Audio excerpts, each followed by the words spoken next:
5장 43절에서 48절 말씀까지 동일한 말씀입니다.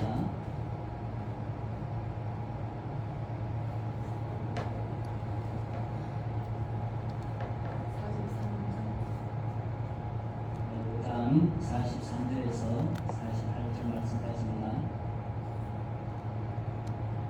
우리 칠판에 적혀있는 것처럼 말씀은 나의 원수를 어떻게 사랑할 수 있는가? 지난주에는 우리가 이제 원수를 사랑하는 게 과연 가능한가라고 제가 말씀을 드렸는데, 어쨌든 전제 조건으로 나의 원수를 나의 힘으로는 사랑할 수 없다가 전제 조건이었는데, 그러면 과연 이번 주에는 어떻게 나의 원수를 사랑할 수 있는가입니다.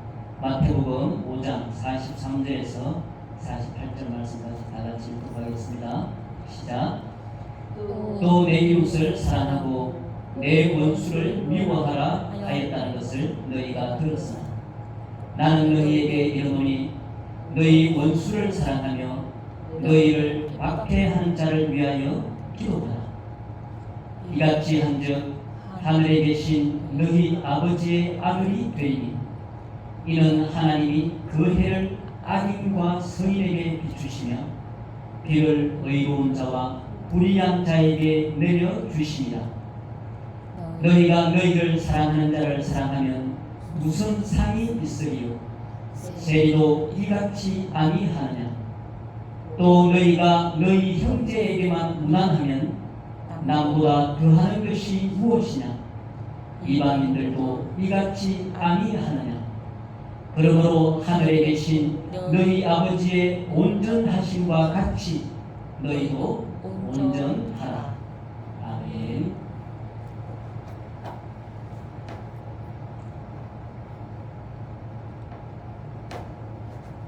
오늘 먼저 정말 원수를 사랑하는 사람에 대해서 어떤 예들이 있었는지 그걸 제가 좀 찾아봤는데, 그걸 제가 먼저 말씀을 드려보도록 하겠습니다. 우리가 이제 다 아는, 들어서 아는 이야기처럼 손양원 목사님 이야기가 있거든요.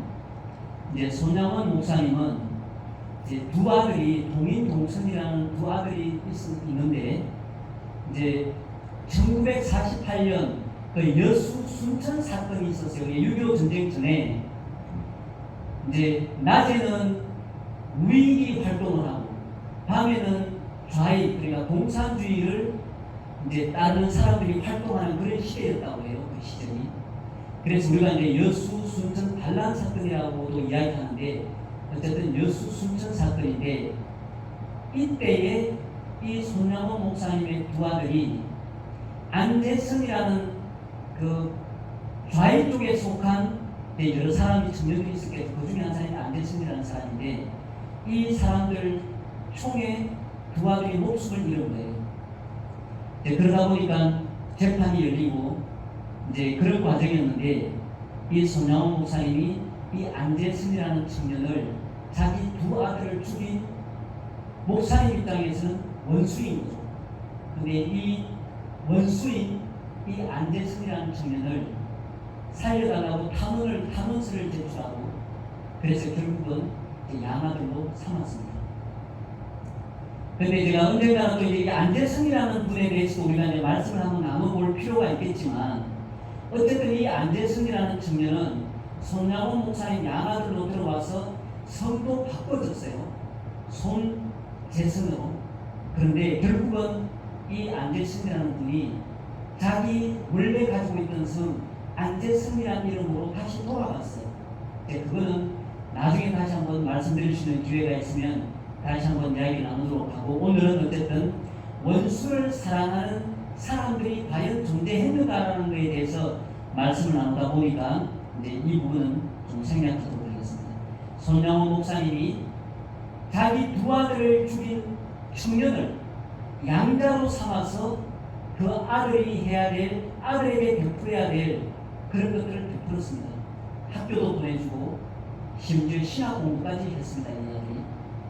그리고 이제 둘째는 우리가 또 잘 알다시피 히틀러가 이제 2차 대전 때 나치라고 하죠. 이때 당시에 그 나치 전범으로 지목을 받고 재판을 받았던 사람이 아이히만이라는 사람이 있습니다. 그런데 이 사람을 용서한 유대인이 있는데 그 사람이 폴란드라는 사람이라고 해요. 이 사람이 이 아이히만을 용서를 했는데, 그럼 이 사람이 용서하기 전에 그럼 이 아이히만이라는 사람이 그때 당시에 어떤 일을 했느냐, 그걸 한번 더 이야기를 한번 해보겠습니다.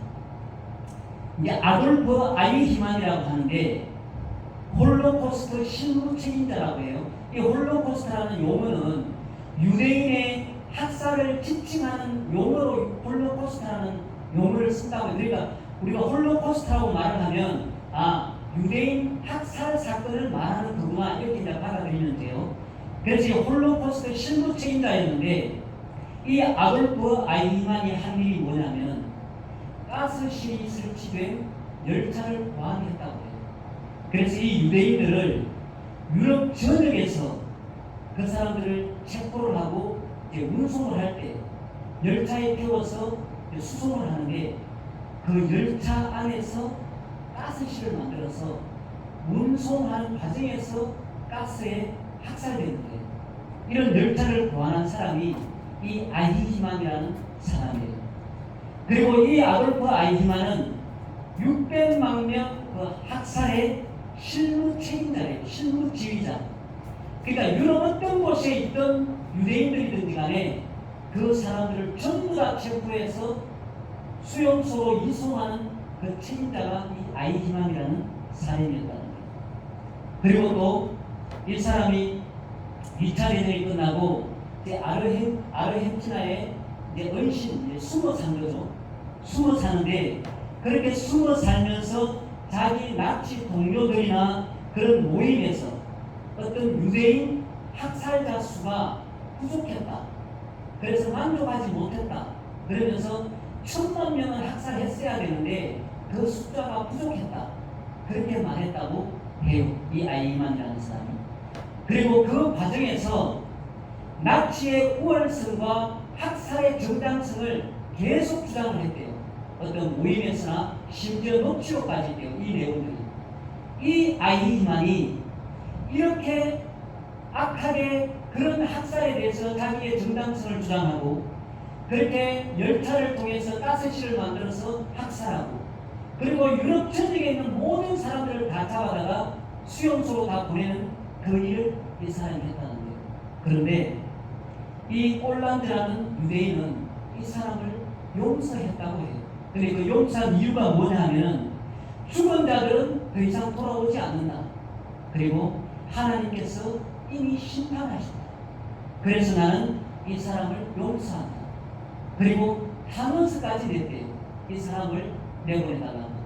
그런데 결국 이 아이히만은 1962년도에 이제 사형수고를 받았기 때문에 사형수로서 사라졌어요. 이 폴란드라는 사람은 앞에 소냐무 목사님 같은 경우에는 직접 내 자식이 죽은 일이지만 이 폴란드라는 분도 자기 부모님이 됐든 자기 친척이 됐든 누가 됐든 같은 유대인으로서 학살당한 그 경험이 있는 분인 거예요. 이 폴란드라는 분.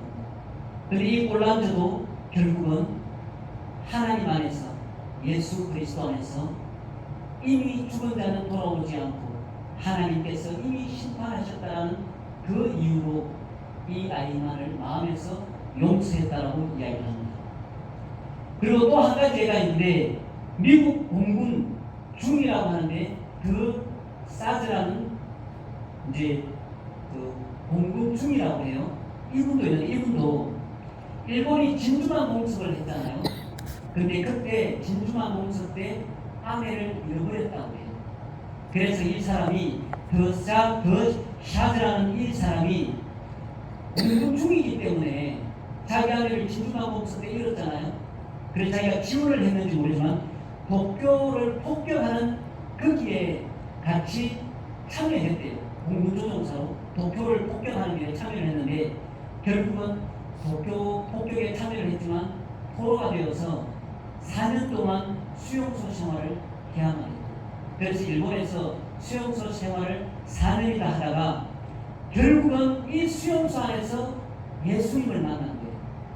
그 예수님을 만나서 하나님을 알게 되고, 그래서 결국 전쟁 후에는 미국으로 돌아와서 어디로 갔냐면은 이 사람이 일본 선교사로 파송이 됐대요. 그래서 원수였던 내 아내를 죽였던 그 일본에 다시 선교사로 들어가서 일본을 사랑하는 사람으로 그 사람은 선교사로 하나님께 헌신했다고 그렇게 이야기를 하고 있습니다. 우리가 이 앞에 예를 과연 우리가 나는 과연 내 원수를 어떻게 용서할 수 있는가라고 했을 때 우리가 먼저 예를 들어본 것처럼 사례가 있는 것처럼 정말 이분들은 하나님 앞에서 예수 그리스도 안에서 원수를 용서한 자들이었어요. 근데 가짜로 용서했다면 말로만 그칠 수 있겠지만 이분들은 몸소 자기의 행동으로 이렇게 나는 용서했고 나는 이렇게 사랑했다는 것을 자기의 행동으로 증명해서 보인 분들이에요. 그래서 우리가 볼 때에 용서해야만 사랑할 수 있고 또 용서 없는 사랑은 있을 수 없다라고도 볼 수 있습니다. 그래서 우리가 예수 이름으로 핍박받고 박해받을 때 우리가 용서하고 사랑할 수 있는가? 그리고 핍박받고 박해받는 내용이 아니라 할지라도 어느 때 어느 순간 내가 생각하지 못한 때에 그런 나에게 그런 고통을 감당하고 그런 어려움을 닥쳤을 때 과연 우리는 어떻게 용서할 수가 있는가 하는 그 문제입니다. 그래서 오늘 우리가 하나님 안에서 그리스도 예수 안에서 나의 원수를 어떻게 용서할 수 있을 것인가, 그리고 과연 이것이 가능할 것인가라고 했을 때 먼저 선행돼야 할 내용이 있습니다. 원수를 사랑하는 것은 그 원수가 악행을 저질렀을 때 그것을 잘한 일이라고 인정하는 것은 절대 아니라는 거예요. 원수를 사랑하는 것은 악행을 인정하는 것은 절대 아니다. 이것이 전제 조건 첫째가 되고, 그리고 둘째는 원수를 사랑한다고 하는 것은 미움과 복수의 악순환을 끊어버리는 것이다. 우리가 이제 영화에 자주 나오듯이 누군가 내 아버지를 죽이면, 그래서 내가 또 내 아버지를 죽인 그 사람을 죽이면, 또 내가 죽인 그 사람의 아들이 나중에 또 나를 찾아와서 나를 죽이는 그런 복수의 악순환이 있잖아요. 그래서 원수를 사랑한다는 것은 미움과 복수의 그런 악순환을 끊어버리는 것이다. 그리고 셋째는 원수를 사랑하는 것은 우리의 힘으로 하는 것이 아니다. 우리 안에서 하나님의 성령께서 하셔야만 가능한 것이다. 이게 원수를 사랑할 수 있는 어떻게 사랑할 것인가에 대한 전제 조건 세 가지예요. 악행을 절대 인정해서 용서하고 사랑하는 것이 아니라는 거예요. 그리고 내가 하는 그 복수는 또 다른 복수를 낳게 되는 그런 악순환이 계속된다는 거예요.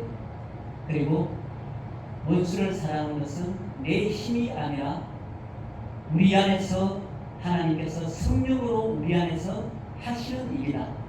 이것이 세 가지 전제 조건이 되는 것입니다. 우리 안에서 행하시는 이가 하나님이시기 때문에 하나님께서 우리의 인생을 운전해 가실 때, 하나님께서 성령으로 우리 안에서 우리를 인도해 가실 때에 우리 마음대로 우리 생각대로 그 브레이크를 밟으면 안 되는 겁니다. 우리는 하나님께서 원수를 사랑하라고 우리 안에서 말씀을 하신다 하더라도 우리는 나는 못합니다 하고 브레이크를 확 밟아버리고 싶어요. 하나님이 우리 안에서 사랑하는 그런 마음을 주신다 하더라도 우리는 나는 절대 못합니다라고 브레이크를 확 밟아버리고 싶은 게 우리 사람의 마음이에요. 근데 바로 그때 우리에게 필요한 것이 있는데 그게 바로 이제 기도입니다. 왜냐하면 우리는 끝까지 하나님께서 우리 마음 가운데서 아무리 사랑하라고 말하고 외친다 하더라도 우리는 끝까지 그 말에 대해서 브레이크를 밟고 싶은 마음이기 때문에 그것을 해결할 수 있는 유일한 길은 기도밖에 없습니다. 그래서 하나님의 말씀에 구하라 그리하면 너희에게 주실 것이요 찾으라 그리하면 찾을 것이요 문을 두드리라 그리하면 너희에게 열릴 것이니 구하는 이마다 받을 것이요 찾는 이가 찾아낼 것이요 두드리는 이에게 열릴 것이니라고 예수님은 말하고 있습니다. 구하라 그리하면 너희에게 주실 것이요 세상에 속한 것뿐만 아니라 우리가 먹고 사는 문제뿐만 아니라 우리가 정말 용서할 수 없고 사랑할 수 없는 그 순간에도 구하라 그리하면 너희에게 주신다는 것이 하나님의 말씀입니다. 그러면 우리가 이 기도의 내용처럼 무엇을 구해야 할 것인가 우리가 무엇을 구할 것인가 라고 했을 때 우리가 하나님 앞에 구할 수 있는 것은 그것밖에 없습니다. 하나님 나는 못합니다. 나는 할 수 없습니다. 이거밖에 우리가 기도할 수 있는 게 없어요. 왜냐? 내 자식을 죽이고 내 부모를 죽인 그 원수를 내가 무슨 수로 어떻게 용서할 수 있겠습니까? 하나님께서 구하라 그리하면 너희에게 주실 것이라고 말씀하셨기 때문에 우리가 하나님 앞에 할 수 있는 것은 나는 못합니다. 나는 할 수 없습니다. 나는 절대 이 일을 못해요. 그것밖에 하나님 앞에 기도할 게 없는 거예요, 사실. 그러면 그렇게 기도할 때 우리 안에 계신 예수님께서는 성령으로 우리에게 계속 말씀하실 겁니다. 나는 못합니다. 나는 할 수 없습니다. 라고 말하는데 하나님은 성령으로 우리 안에서 계속 말씀하는 거예요. 사랑하라고, 용서하라고 끊임없이 이야기합니다. 그러면서 예수님은 우리 안에서 분명히 이렇게 말씀하신다는 거예요. 나는 내 원수를 사랑했다. 나를 채찍질하는 자들도 내가 사랑했고 나에게 침뱉는 자들도 내가 사랑했다. 나를 조롱하고 나를 멸시하는 자들도 내가 사랑했고 내 머리에 가시관으로 누는 자들도 내가 사랑했다. 내 옷을 재리 뽑는 자들도 내가 사랑했고 내 옆구리를 찌른 자도 내가 사랑했다. 십자가에 못 박으로 소리치던 그 많은 사람들도 내가 다 사랑했고 궁극적으로 내 원수였던 너를 나는 사랑했다. 예수님은 끊임없이 우리 안에서 이렇게 이야기하시는 거예요. 그리고 또 말씀하시기를 나는 내가 너를 사랑하는 그것을 십자가에서 죽는 그 죽음으로 나는 증명하였다. 그러니 너도 사랑해라. 이것이 예수님의 이야기입니다. 우리가 원수를 사랑할 수 있다면 그 힘은 우리에게서 나오는 것이 아니라 우리 안에서 역사하시는 예수님의 사랑이 그것을 가능하게 한다는 것입니다. 예수님이 우리 안에서 그 예수님이 우리를 사랑하신 그 사랑이 우리 안에서 역사하고 시작하지 않으면 우리는 끝까지 절대 사랑할 수 없고 남을 용서할 수 없는 사람들이라는 것입니다. 예수님은 우리에게 원수를 사랑하라고 하시는데 나는 못합니다라고 말하고 나는 할 수 없습니다라고 애통하는 마음으로 부르짖으면 예수님이 그 뜨거운 사랑이 성령으로서 우리 안에 역사한다는 겁니다.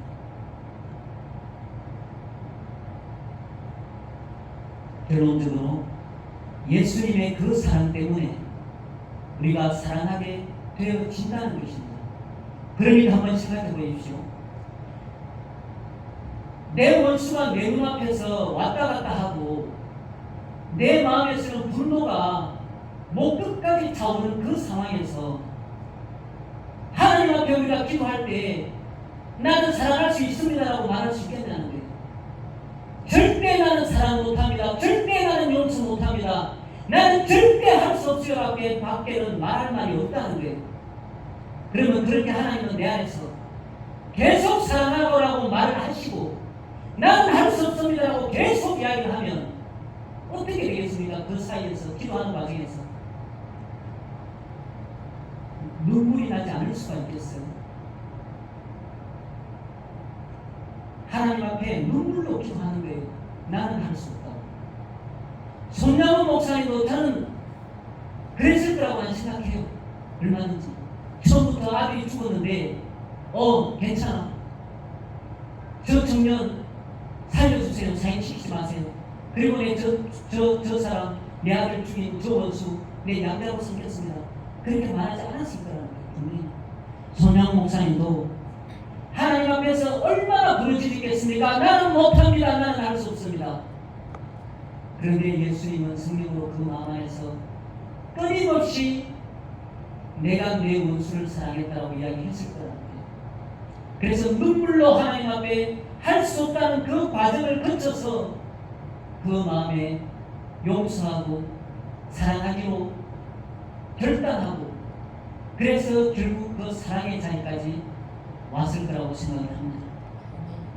나는 못합니다. 나는 할 수 없습니다라고 애통하는 사람은 최소한 하나님의 말씀대로 하나님의 뜻대로 살아보려고 몸부림치는 사람입니다.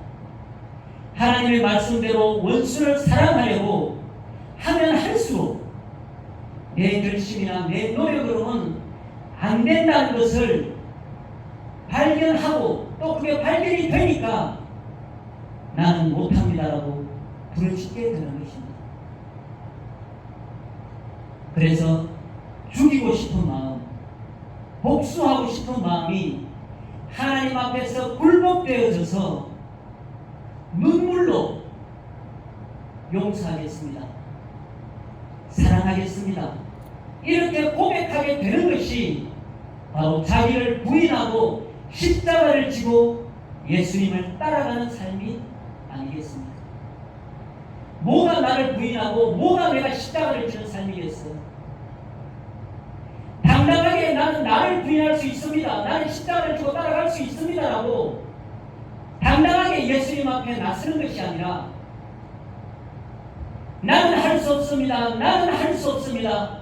나는 절대 못해요. 딴 사람은 다 해도 나는 못합니다라고 하는 그 하나님 앞에 부르짖고 눈물로 고백하는 그 기도 속에서 하나님의 성령으로 그것이 내 안에서 내 그 마음이 굴복되어져서 눈물로 하나님 앞에 용서하겠습니다. 사랑하겠습니다. 고백하는 그것이 나를 부인하는 것이고 예수님을 따르는 삶이라고 생각합니다. 결국은 사랑은 용서를 뛰어넘는 것이며 용서와 사랑은 내가 하나님 앞에서 죽는 것을 의미합니다. 용서는 이 사랑은 내가 죽지 않으면 절대 할 수 없는 것이에요. 내가 끝까지 살아있으면 절대 용서할 수 없는 일입니다. 나를 부인하고 내가 십자가를 지는 것과 같이 내가 죽어야만 할 수 있는 것이 용서이고 사랑인 것입니다. 하나님의 은혜로 내가 죽어야만 용서할 수 있고 용서가 있어야만 사랑으로 나아갈 수 있는 것입니다. 용서가 먼저냐 사랑이 먼저냐 이걸 단정 지어서 말할 수는 없지만 사랑하기 때문에 용서할 수 있고 또 용서했기 때문에 사랑할 수 있다라고 말할 수 있습니다. 순서가 뭐가 됐든 이 용서와 사랑은 육신을 입고 있는 우리 마음의 생각의 결심이나 결단이나 노력이나 힘으로는 절대 불가능하다는 것입니다. 용서와 이 사랑은 우리 사람의 차원이 아니라 하나님의 차원이라고 생각합니다. 온전한 사랑이나 온전한 용서는 하나님으로부터 출발하지 않으면 할 수 없는 것입니다. 우리가 믿지 않는 사람들도 얼마든지 용서하는 사람들이 있어요. 사랑하는 사람들도 있고. 그렇지만 그 용서와 그 사랑이 완전한 그리고 온전한 용서와 온전한 사랑은 하나님으로부터 출발하지 않으면 있을 수 없고 할 수 없는 것입니다. 요한복음 15장 5절에 말씀하기를 나는 포도나무요 너희는 가지라. 그가 내 안에 내가 그 안에 거하면 사람이 열매를 많이 맺나니 나를 떠나서는 너희가 아무것도 할 수 없느니라. 포도나무에 열매가 맺히는데 이 예수님의 오늘 이 말씀은 그 열매 중에서도 가장 아름다운 열매, 가장 영광스러운 열매는 사랑이라는 거예요. 그래서 그 어떤 사랑도 아닌 원수를 사랑하는 이 사랑은 가장 아름다운 열매고 가장 영광스러운 열매인데 나를 떠나서는 너희가 아무것도 할 수 없느니라. 이 영광스럽고 이 아름다운 열매는, 이 사랑은 예수님이 있어야만 가능한 열매라는 거예요. 열매 중에 가장 아름답고 고귀한 열매, 그 사랑의 열매, 이 용서의 열매는 예수님으로부터 시작해야지만이 맺어지는 열매라는 거예요. 우리는 기도를 통해서 끊임없이 할 수 없습니다. 나는 못합니다. 나는 절대 그렇게 할 수 없어요라고 우리가 할 수 있는 것은 그 기도밖에 없고, 그렇지만 하나님은 우리 안에서 끊임없이 그 사랑을 부어주셔서 예수님의 십자가의 그 사랑으로 내 안에서 성령으로 말미암아 그 용서와 사랑이 나타나지게 되는 게 이 포도나무의 아름답고 고귀한 열매, 사랑이라는 열매인 것입니다. 용서든 사랑이든 결국은 우리 안에 예수님이 계셔야만, 그리고 그분이 성령으로 하셔야만 온전한 용서와 온전한 사랑이 우리 안에 이루어질 수 있다고 믿습니다. 그래서 우리가 해야 할 것은 브레이크를 밟지 않는 거예요. 제가 처음에도 말씀드렸지만 우리는 우리 안에서 성령께서 용서의 길로 인도하시면 브레이크를 밟지 않고 그 길을 따라가야 돼요. 또 우리 안에서 성령께서 사랑의 길로 인도하시면 우리가 브레이크를 팍 밟지 않고 따라가는 것이 우리가 해야 할 일입니다. 그런데 우리는 날마다 브레이크를 밟고 싶어요. 하나님이 이거 하라 하면 이렇게 브레이크 밟고 싶고, 저렇게 순종하라 하면 또 이렇게 브레이크를 밟고 싶고, 나에게 복종하라고 한다 할지라도 나는 그렇게 못하면 브레이크를 확 밟고 싶은 게 우리 마음이에요. 그래서 우리 한번 큰 소리로 한번 이야기해 봅시다. 두 번만 해보겠습니다. 브레이크를 밟지 맙시다. 큰 소리로 한번 해봅시다. 브레이크를 밟지 맙시다. 브레이크를 밟지 맙시다. 네, 우리는 브레이크를 밟으면 안 돼요. 정말 내 마음 안에서는 끓어오르는 분노가 차오르는데 하나님은 내 안에서 사랑하라고 말하고, 내 안에서는 분노가 머리 끝까지 차오르는데 하나님은 성령으로 내 안에서 용서하라고 말한단 말이에요. 그런데 그것을 끝까지 브레이크를 밟고 그 브레이크를 놓지 않으면 그 길로 가는 거예요. 우리는 용서하지 않는 길로, 사랑하지 않는 길로.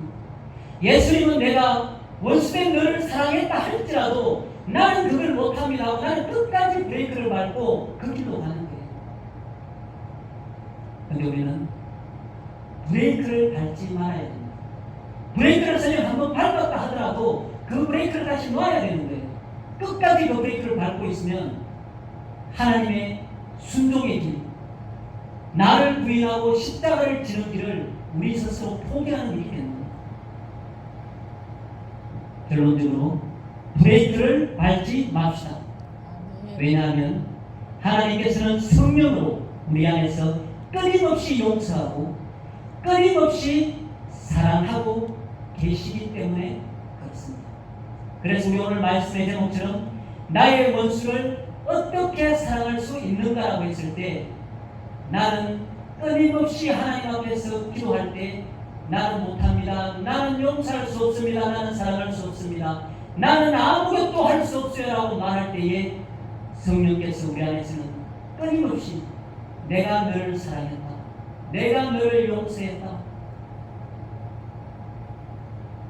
그러니 너도 용서하고 너도 사랑하는 예수님의 끊임없는 우리 안에서 외치는 그 소리를 따라서 브레이크를 밟지 않고 우리도 마찬가지로 그렇게 용서의 길로 사랑의 길로 그래서 나를 부인하고 십자가를 지고 예수를 따르는 아름다운 삶이 될 수 있기를 우리 예수님의 이름으로 축복합니다. 아멘.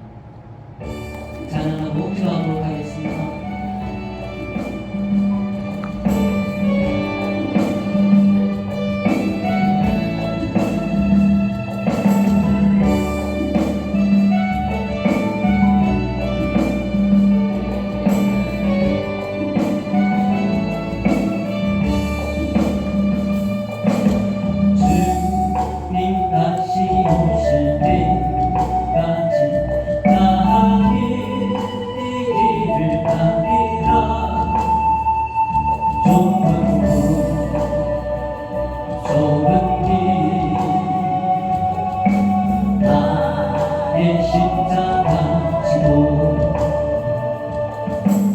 나의 가는 길 위에서 나의 주님을 보리라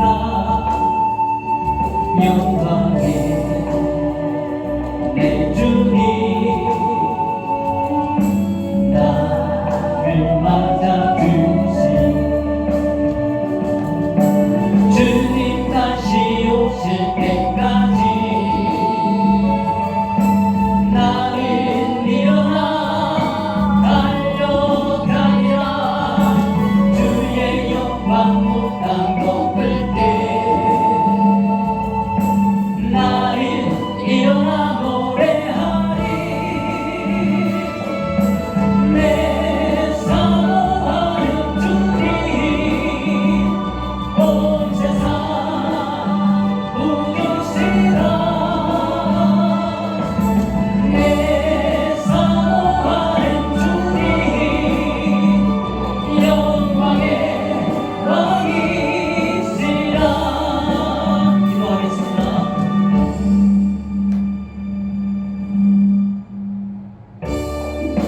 살아계신 아버지 하나님 감사합니다. 오늘 우리가 하나님 앞에 찬양하며 기도하며 원수를 사랑하는 하나님의 그 말씀을 따라 오늘 하나님 앞에 우리가 예배하오니 우리 마음을 하나님께 드리고 우리의 찬양을 하나님께 드리고 우리의 기도를 하나님께 드리는 것을 받아 주시옵소서. 오늘 이 땅 가운데 하나님 앞에 예배하는 수없이 많은 교회들 우리 주 예수 그리스도의 피로 감추고 사신 교회들이 하나님 앞에 예배하며 찬양하며 하나님의 말씀 앞에 서 있는 이 시간에 하나님의 놀라운 법일과 하나님의 풍성하신 은혜로 충만케 하여 주시옵소서. 오늘 우리가 하나님의 말씀을 통하여 원수를 사랑하라고 우리 예수님께서 말씀하셨사오니 아버지 정말 우리가 하나님 앞에 할 수 있는 기도는 아버지 나는 할 수 없습니다. 나는 용서할 수 없고 나는 사랑할 수 없는 자이오니 아버지여 나를 도와주시옵소서. 그렇게 기도할 수밖에 없사오니 아버지 우리 마음 가운데 하나님이 나를 사랑하신 것처럼 온순히 나를 사랑하신 것처럼 아버지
이름이 극히 여김받는 시간 되게 하여 주시옵소서.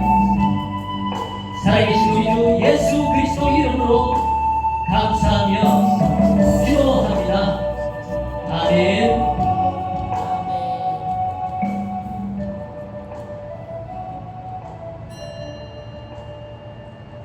형제들아, 내가 우리 주 예수 그리스도의 이름으로 너희를 권하노니 다 같은 말을 하고 너희 가운데 분쟁이 없이 같은 마음과 같은 뜻으로 온전히 합하라.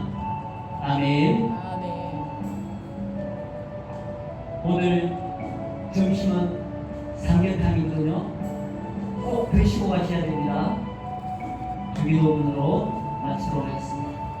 하늘에 계신 우리 아버지여, 이름이 극히 여김을 받으시오며 나라의 임하옵시며 뜻이 하늘에서 이루어진 것 같이 땅에서도 이루어지리이다. 오늘날 우리에게 일용할 양식을 주시옵고 우리가 우리에게 죄 지은 자를 용서하여 준 것 같이 우리의 죄를 사하여 주시옵고 우리를 시험에 들게 하지 마시오며 다만 악에서 구하여 주시옵소서. 내게 나라와 권세와 영광이 아버지께 영원히 있사옵나이다. 아멘. 우리 하나님께 영광으로